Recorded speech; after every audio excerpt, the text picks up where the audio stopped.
Shalom! Vamos dar continuidade aqui no nosso assunto que nós estamos tratando nos últimos vídeos a respeito da epístola de Paulo, de Shaul, aos Gálatas, que causa muita confusão no meio cristão, como se Paulo tivesse sido o pregador da anti-Torá, aquele que prega contra a Torá, aquele que desfaz de todos os ensinamentos da Torá, como se ela tivesse sido ultrapassada, já não precisava mais existir, ou se obedecê-la, vamos dizer assim. Entretanto, o que está em jogo não se trata desse assunto como foco de Paulo, de Shaul, mas o movimento que se introduziu dentro da Galácia e de muitas outras comunidades cristãs, comunidades messiânicas, que eu prefiro usar essa expressão, como um movimento de legalismo, como se o legalismo pudesse salvar alguém, pudesse ser o motivo, o alvo da redenção, o final que fosse capaz de uma redenção. Então vamos lá. Vamos pensar em algumas coisas primeiramente, como eu vou trazer à tona o primeiro versículo, eu acho que é chave para todos nós, que é Mateus 5, 17, quando o próprio Yeshua, o próprio Jesus diz: eu não vim para revogar, nem para destruir a Torá, eu vim para cumpri-la, para aperfeiçoá-la. De modo que não existe a possibilidade de descumprimento ou de anulação da Torá. Pelo contrário, Mateus 5,17 diz: eu vim para preenchê-la, para completá-la. Então, o próprio Yeshua não veio para pôr um fim na Torá, mas para dar um novo, vamos dizer assim, um novo enfoque nela, já que ele veio para preencher, para completá-la. E o próprio Romanos, que Paulo cita, o próprio Paulo, que é citado como anti-Torá, quando ele diz lá, no Romanos 7, versículo 12, por conseguinte, a Torá é santa e o mandamento é santo, justo e bom. Então, o que nós temos aprendido a partir daí? Nesses dois versículos, que são introdutórios, vou colocar sempre nos vídeos, que a Torá é santa e boa, justa e boa. Ela é capaz de produzir, sim, justiça. E ela é boa. É o mesmo termo que é usado lá em Gênesis 1, quando Deus cria cada etapa lá da terra, da sua criação, e diz: tal dia, foi tal dia, noite e manhã, tal dia, e eis que foi bom, era bom, é bom. A ideia do bom é a ideia do perfeito, do completo. Então a Torá é perfeita, ela é completa, ela é boa, ela é santa. Ela é santa no sentido de ela é sagrada. E essa ideia não pode sair da nossa mente. Agora vamos voltar para Paulo aos Gálatas, no capítulo 3, que é o nosso enfoque desse vídeo aqui. Nós estamos fazendo capítulo por capítulo para que você possa entender mais precisamente. Tá? Então vamos lá, capítulo 3 de Gálatas. Ó Gálatas insensatos, quem vos fascinou a vós outros, ante cujos olhos foi Jesus Cristo, Yeshua, Hamashia, exposto como crucificado? Ele diz assim: quem é quem fixou vocês, de modo que vocês perderam o foco daquilo que eu já tinha pregado para vocês antes? Quero apenas saber isso de vós: recebestes o Espírito pelas obras da lei ou pela pregação da fé? Aqui está o ponto-chave, gente. Ele está dizendo assim: vocês receberam o Espírito, porque o Espírito era uma promessa na própria Torá. Está lá na Tanakh, como um todo. Em Ezequiel diz que: eis que porei o meu Espírito neles, tirarei o coração de pedra, colocarei um coração de carne, colocarei meu Espírito neles e colocarei nesse coração a minha Torá, a minha palavra. Então vejo que o próprio profeta Ezequiel anuncia que essa promessa do Espírito já era anterior aqui ao que chamo de Novo Testamento, que haveria uma mudança plena, porque não tiraria o coração de pedra e colocaria um coração de carne. A ideia qual é? É que estavam tão endurecidos, de modo que não conseguiam captar a essência da própria Torá. Então, ele diz assim: vou tirar esse coração de pedra, vou colocar um coração humano, um coração que é capaz de sentir, de perceber ali, e colocarei o meu Espírito neles, e colocarei neles a minha Torá, de modo que ninguém mais precisará de que os ensine, porque a minha palavra, a minha Torá estará no coração deles. O que ele está dizendo aqui em Ezequiel? Que a essência da Torá ela é espiritual. Ela não é meramente comportamental, não se trata de faço isso, não faço aquilo, faço isso, não faço aquilo, porque isso pode gerar no indivíduo a falsa crença de que a salvação, a redenção está nele, pelo fato dele fazer isso ou fazer aquilo. Então, isso gera o legalismo, e a Torá não é legalista.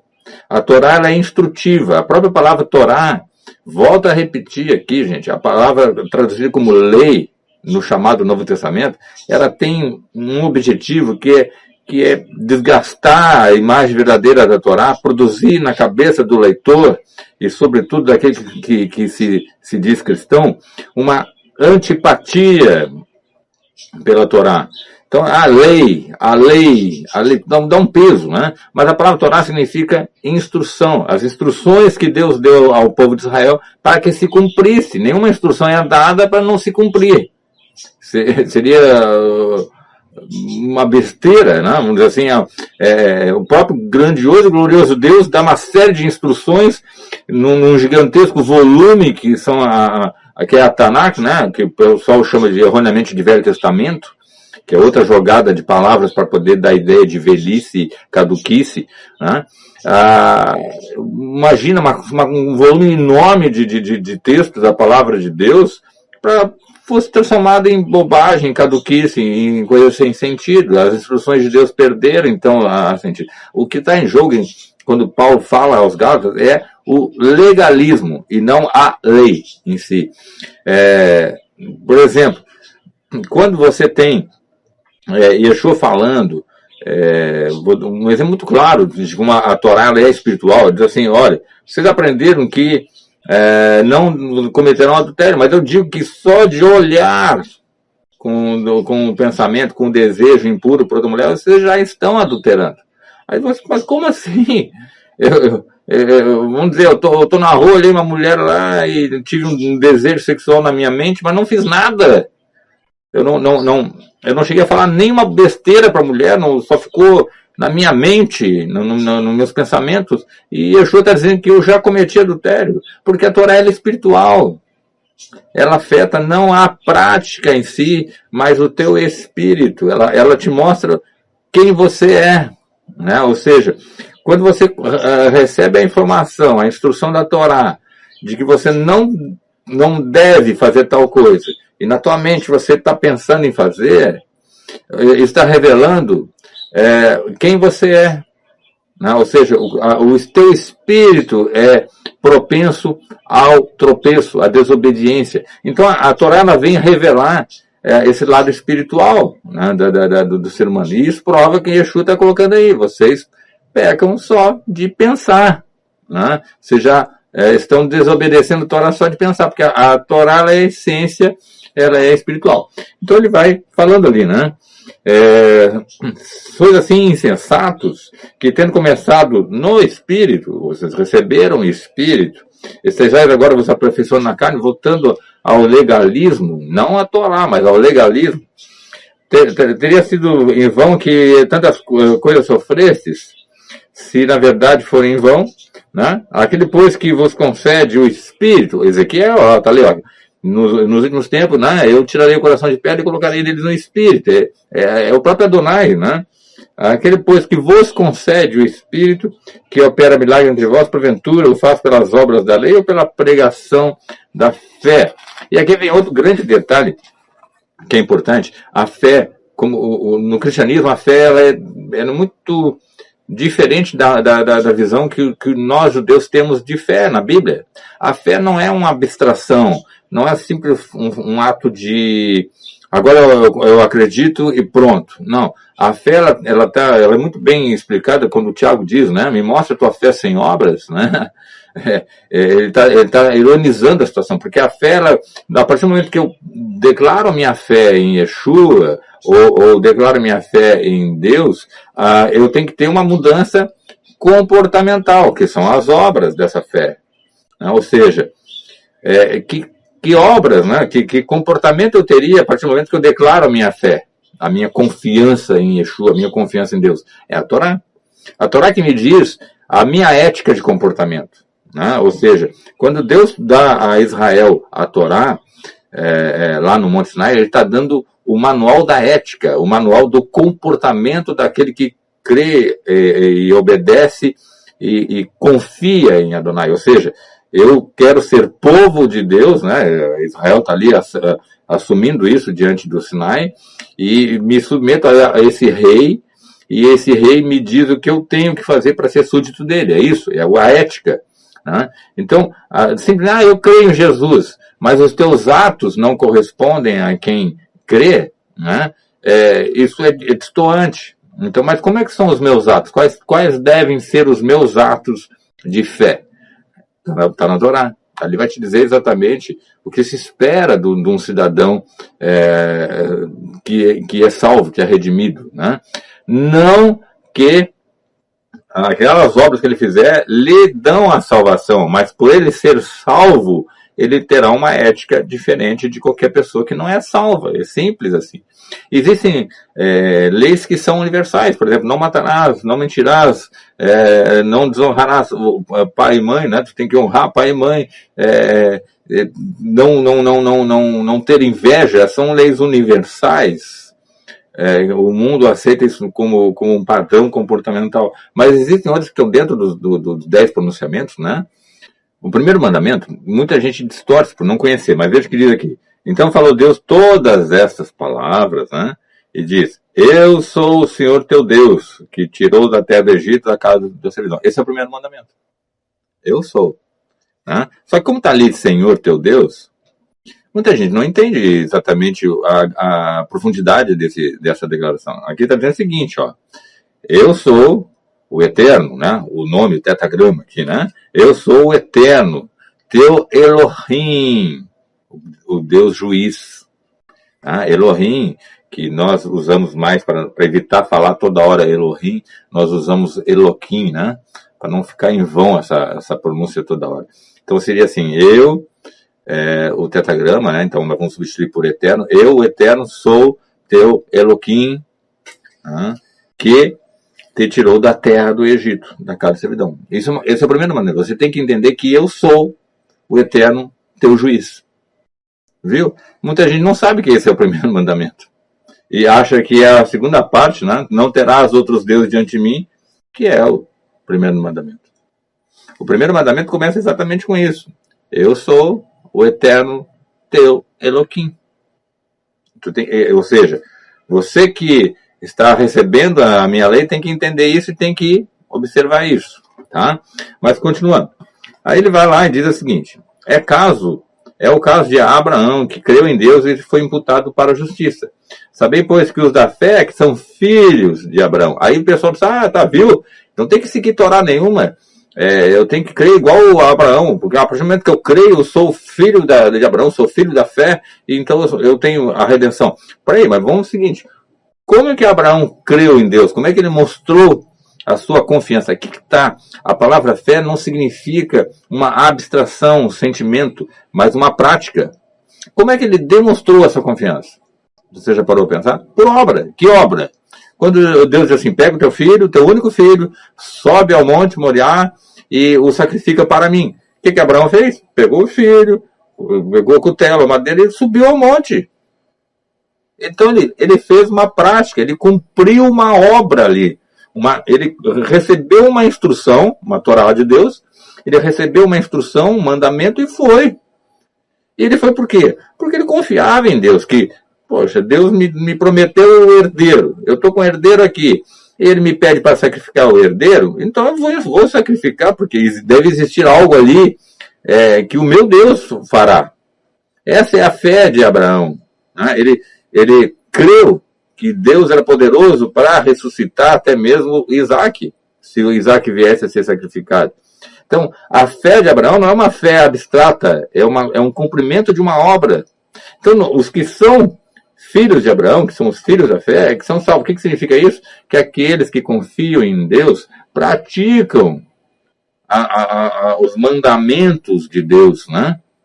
Agora tem que fazer uma distinção entre estatutos e mandamentos. Existem coisas que são só para Israel, e outros são universais. Por exemplo, não, vou dar um exemplo mais comuns, né? Não comer carne de porco é só para Israel.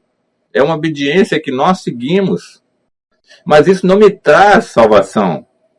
Mas esse é o meu modo de demonstrar ao meu Deus, a Elohim, que eu me submeto à sua palavra. Ele diz que eu não posso matar. Aí isso já é universal. Não é só para Israel, já é universal. Aí ele diz lá que eu tenho que usar a mezuzá, né? Na porta. Isso é para Israel. Eu tenho que usar o talit, o tefilim. Isso é para Israel. Nós usamos porque está previsto lá, está nos textos do Velho Testamento, como dizem, né? Que nós preferimos Tanakh, que é para Israel. Tá? Então nós obedecemos porque é para Israel, mas não é para os gentios essa parte aí. Não se espera que os gentios façam isso. Mas só que a circuncisão era para Israel. Então o que está acontecendo? Pessoas da parte dos judeus, dos judaizantes, dos legalistas, estavam se infiltrando na igreja e dizendo, olha, vocês são salvos, mas vocês têm que fazer o que manda lá na lei de Moisés, na Torá de Moisés. E o Paulo está brigando com eles. Não é bem assim. Isso que vocês estão falando é para os judeus, não para os gentios. E outra, isso não produzirá salvação. A salvação é pela confiança em Deus.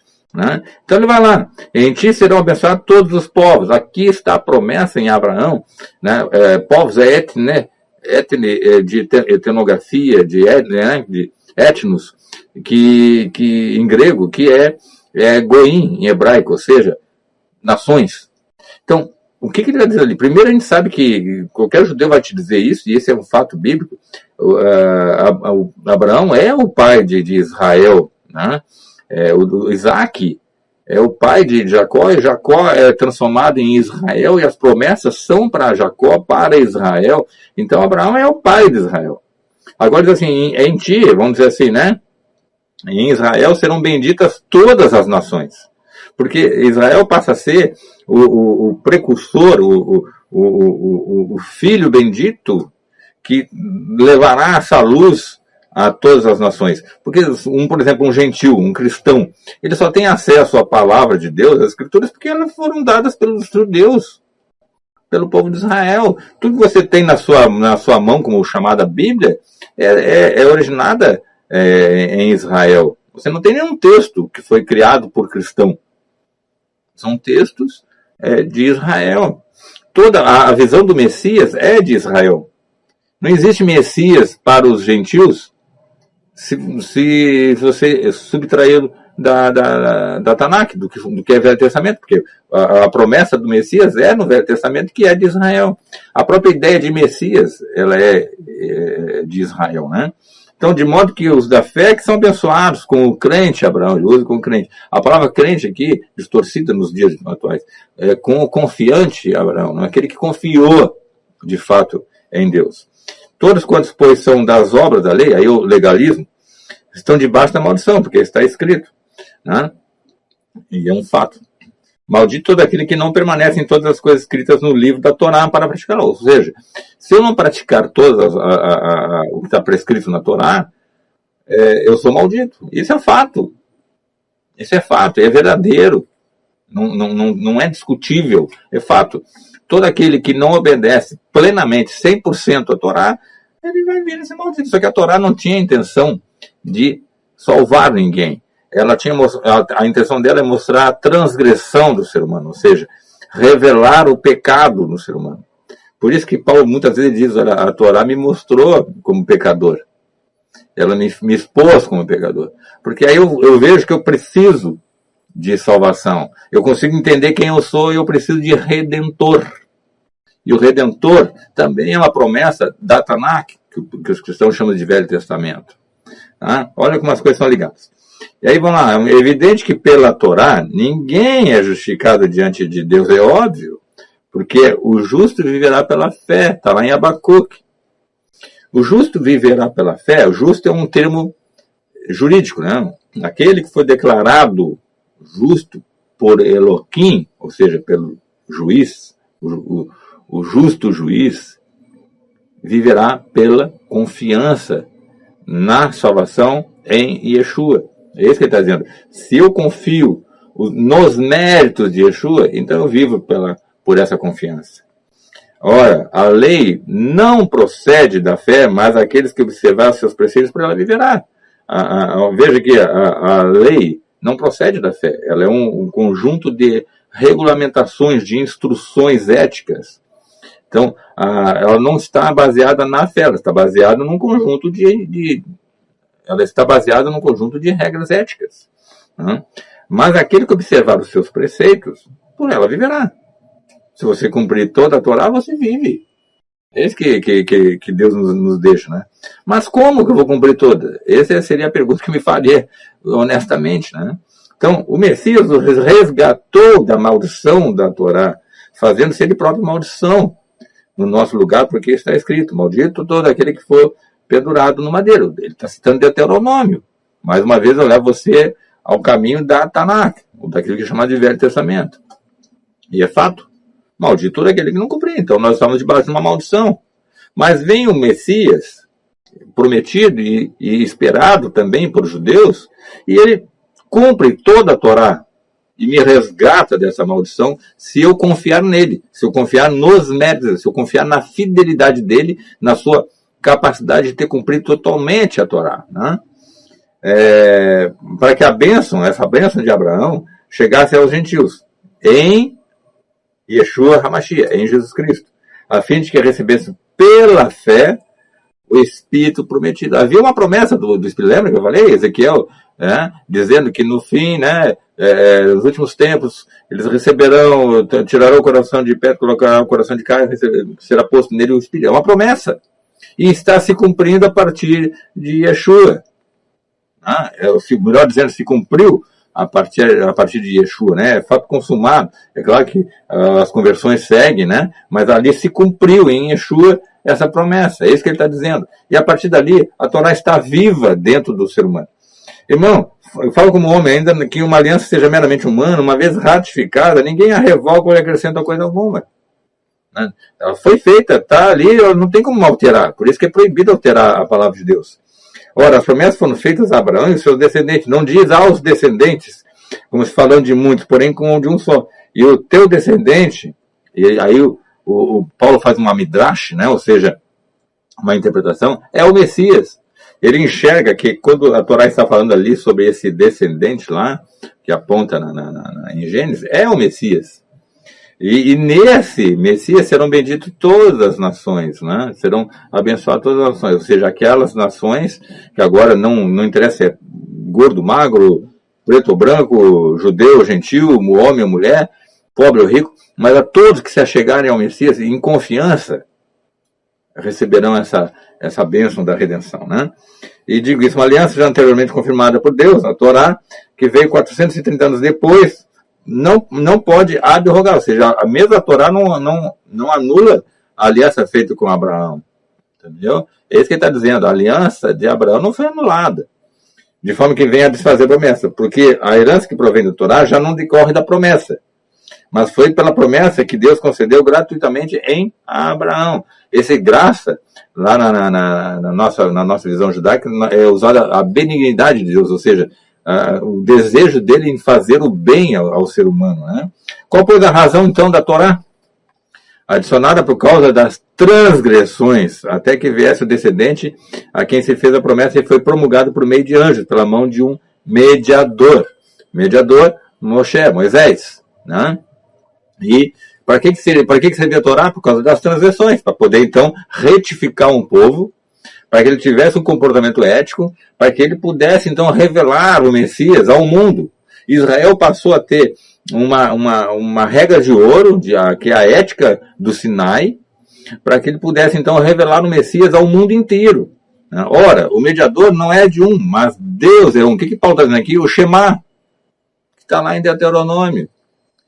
Shema Israel, Adonai Eloheinu, Adonai Echad. Ouve Israel, o Senhor nosso Deus, Deus é um. Tá? Esse é o Shema, ele está dizendo Deus, Deus é um. Não existe trindade. Isso é muito importante que fique claro. E porventura, a Torá contrária às promessas de Deus? De modo nenhum, diz ele. Porque se fosse promulgada uma Torá que pudesse dar a vida à justiça, na verdade, seria procedente da Torá. De tão boa que ela é. Mas a Escritura encerrou tudo sobre o pecado para que, mediante a fé em Jesus Cristo, no Messias, fosse a promessa concedida aos que creem, aos que confiam. Né? Então, a Torá ela guardou isso de modo que, quando viesse o Messias, ela revelasse, então, o papel do Messias. Então, fica muito claro. Quem conhece a Torá sabe que o Messias está prometido nela ali. Mas, para encerrar, mas antes que viesse a fé, a confiança, estavam sob a tutela da Torá e dela encerrados, para que essa fé, que de futuro haveria de revelar-se, olha o que eu falei há pouco, de maneira que a Torá nos serviu de aio para nos conduzir a Cristo, a fim de que fôssemos justificados pela confiança, pela emuná, pela fé. Olha que interessante. A Torá ela conduziu a Israel, a Torá conduziu a humanidade debaixo dessa compreensão do que é pecado, para que o ser humano percebesse que ele é impossibilitado de não pecar. E que ele precisaria de algo superior para que ele pudesse redimir. E esse é o Messias, que é previsto na Tanakh, no Antigo Testamento, como dizem os cristãos. Né? E por essa confiança no Messias é que eu vou ser justificado, é um termo jurídico. Eu vou receber a absolvição e serei considerado, declarado justo pelo juiz, que é Deus. Mas tendo vindo a fé, já não permanecemos subordinados ao aio. Por que aio? Aio é pedagogo, em grego. O que era o pedagogo? É aquele que pegava a criança do seu senhor e levava aos mestres, ele recebia os ensinamentos, trazia ele para casa, levava aos mestres, recebia os ensinamentos, trazia para casa. Aí quando essa criança deixou de ser criança, né, ele virou jovem, já não precisava mais do pedagogo. Mas veja bem, a Torá está sendo comparada ao pedagogo, né? Então a Torá conduzia para o ensinamento, para a aprendizagem, e chegou a um ponto que ele amadureceu. Então agora não precisava mais da Torá. Mas agora, imagine comigo assim, vamos pegar um exemplo claro, né? Eu levo a minha filha para a escola todos os dias e trago, levo para a escola todos os dias e trago, levo para a escola todos os dias e trago. Tá? Aí vai chegar um ponto que eu não vou precisar mais levá-la, porque ela terá a capacidade de caminhar com as próprias pernas dela, de tomar o rumo dela e tal. Mas tudo que ela aprendeu não foi jogado fora. Esse conteúdo de aprendizagem vai ficar para sempre nela. Né? A Torá é isso. A Torá ela te conduz continuamente a uma aprendizagem de relacionamento, de aproximação com Deus, e nunca mais você vai perder essa Torá. Ela vai estar dentro do teu coração. O que faltava ali era a chave para ligar esse coração, que é o Espírito. Né? Porque todos quantos fosses batizados em Cristo, de Cristo você vestisse. É um conceito judaico. Batizar é imergir. Né? Todos vocês que foram imersos no Messias, do Messias se revestiram. Qual é o conceito judaico aí? Quando você entrava no Ikvê, nas águas purificadoras, a ideia judaica é que quando você... a visão bíblica judaica é que quando você mergulhava emergia nas águas purificadoras, você saía dessa água com a água purificadora no teu corpo. Né? Ela fazia parte, por isso você se tornou puro,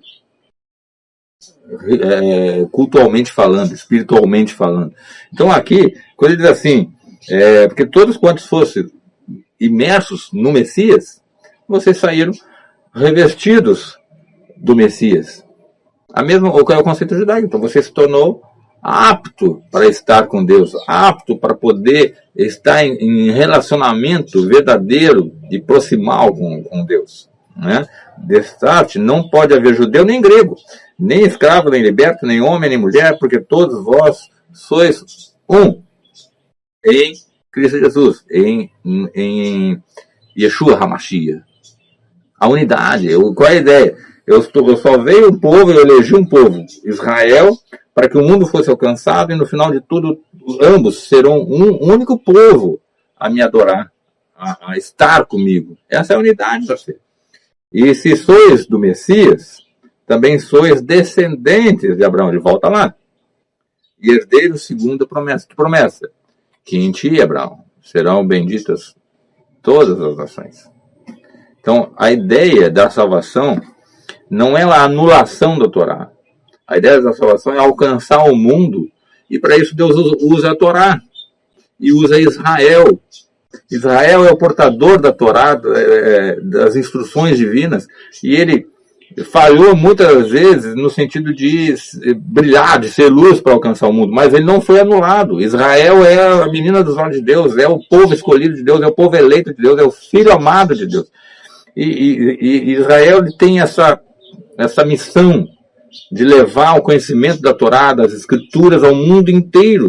E aí o mundo inteiro recebe essa gama de informação no século I da era cristã, e começa toda uma etapa nova, que é as nações estão sendo alcançadas, a promessa de Abraão está sendo agora se manifestada desde o século I, e muitos estão sendo salvos. Mas vejam que é todo um gancho de instruções, de Torá, e de a promessa do Messias, a promessa do Espírito, mas está tudo relacionado com os textos sagrados.